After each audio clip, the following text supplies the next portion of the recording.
Welcome to the Technical College System of Georgia's General Accessibility Training.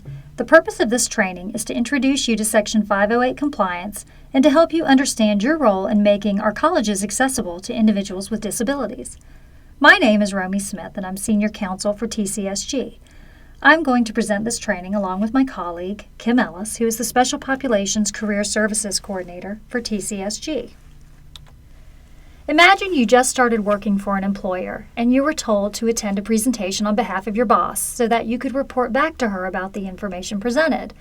You go to the presentation and the speaker begins speaking. Only the speaker isn't speaking English and you don't speak the language of the speaker. How would you be able to report back to your boss the information that was conveyed during the presentation if you can't understand the speaker and no English translation was provided? You would be effectively locked out of the presentation. This is how an individual with a disability may feel if they try to access information that is not accessible, whether it be an employment application, admissions application, or a presentation in class. This is an introductory training session, so it is not going to get into the specifics about any particular area of accessibility. There will be more in-depth training in specialized areas and peer group meetings that address accessibility and 508 compliance. Section 508 of the Rehabilitation Act requires federal contractors, which includes the Technical College System of Georgia and its member colleges, to comply with certain requirements pertaining to accessibility of information and communication technology. You will hear information and communication technology referred to as ICT. The Americans with Disabilities Act, the Assistive Technology Act of 1998, and other federal regulations require that TCSG and its colleges make electronic and information technology resources accessible to individuals with disabilities. By January 18, 2018, TCSG and its colleges' ICT must meet Web Content Accessibility Guidelines, also known as WCAG 2.0 Level A and Level AA standards for accessibility. What does this mean? This means incorporating the WCAG 2.0 by reference and applying Level A and Level AA success criteria and conformance requirements to websites, as well as to non-web electronic documents and software. Every TCSG employee must ensure that any materials that he or she uses in a classroom or will use with the public is in an accessible format. This applies to websites, social media used by the college, and videos used in class.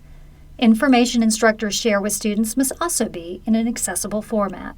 Word documents and PDFs must be created in an accessible format prior to being distributed to the public or used in a classroom. Anything posted to a website or used in class must be accessible, meaning a video must have captions, a transcript, and audio description available for a student with a disability or the general public. Pictures on a website must have a text alternative that describes the picture. These are only a few examples of what TCSG and its colleges must do in order to comply. Web accessibility.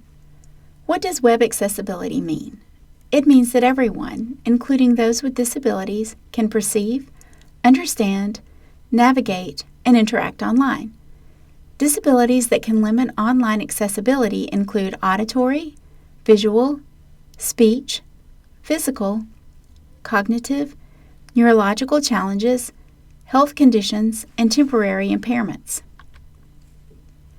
Web accessibility. By including accessible features in our websites, we improve the online experience for our users with disabilities. Visual impairments. Visual impairments, including blurred vision, color blindness, and other visual impairments can make an online experience difficult for some users. An example is using color to delineate different things on a list. If the user is colorblind, then they would not be able to see the differences between the different items on the list. To remedy this, avoid using color as the only means to convey the information. Audio impairments. Audio impairments range from slight hearing loss to complete deafness. For those with hearing loss, or even those whose primary language is different than the language of your content, subtitles or captioning on any audio or visual material will make your content more accessible. Cognitive or neurological impairments. Some users may have cognitive or neurological impairments such as dyslexia, autism, learning disabilities, ADHD, or others. The usability and organization of information on our websites and in our classrooms can make them more accessible to all of our users. Ask yourself, can everyone achieve their goals and complete the task easily using the information I have provided? How quickly can a new user navigate the website or information, and once the user has learned the system, will they be able to get back to it and continue using it? Motor impairments. Some users may have motor impairments like arthritis, missing limbs, deformity, tremors, and spasms, or others. To help the users, we want to ensure all functions can be accessed with a keyboard. Use the logical tab order, left to right, top to bottom, as appropriate for location, and provide a skip navigation function to navigate over menus and bars. Accessibility helps everyone. Making websites and content accessible helps everyone. At some point, we may all need to be able to enlarge text or navigate using a keyboard rather than a mouse. Further, mobile users may have a different bandwidth or screen sizes. Accessible design helps those users as well. Contracts should include language regarding product accessibility when applicable. Write any request for proposals with accessibility requirements included in the solicitation. Purchase products that have built-in accessibility features. For example, Blackboard has built-in accessibility features that can be utilized by students with disabilities.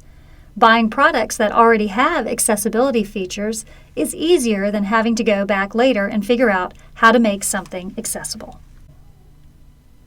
Assistive technology. Assistive technologies are software or hardware that individuals with disabilities use to improve their interaction with digital content. They include screen readers, screen magnifiers, and voice recognition software. Assistive technology may be utilized by both employees and students within TCSG and the colleges. Disability Services Coordinators provide assistive technology resources to students who identify themselves as having a disability. Employees may receive assistive technology resources through their Human Resources Office. Adaptive strategies. Adaptive strategies are techniques individuals with disabilities use to improve their website interaction. It includes increasing text size, reducing mouse speed, turning on captions, or disabling pop-ups. Your role in ensuring Section 508 compliance will depend on your job with TCSG or the college. You may be required to create accessible Word documents, videos, and presentations depending on the audience. TCSG and the colleges will have how-to resources for creating accessible content. Accessibility in the classroom. Instructors will be required to make content used in classrooms and online accessible. This includes videos used in class or online. Students who require accommodations should be referred to the Disability Services Coordinator at the college. Questions. Thank you for participating in General Accessibility Training. Questions may be directed to Romy Smith, Senior Counsel at TCSG, rsmith@tcsg.edu, or Kim Ellis, Special Populations Career Services Coordinator at TCSG, kellis@tcsg.edu.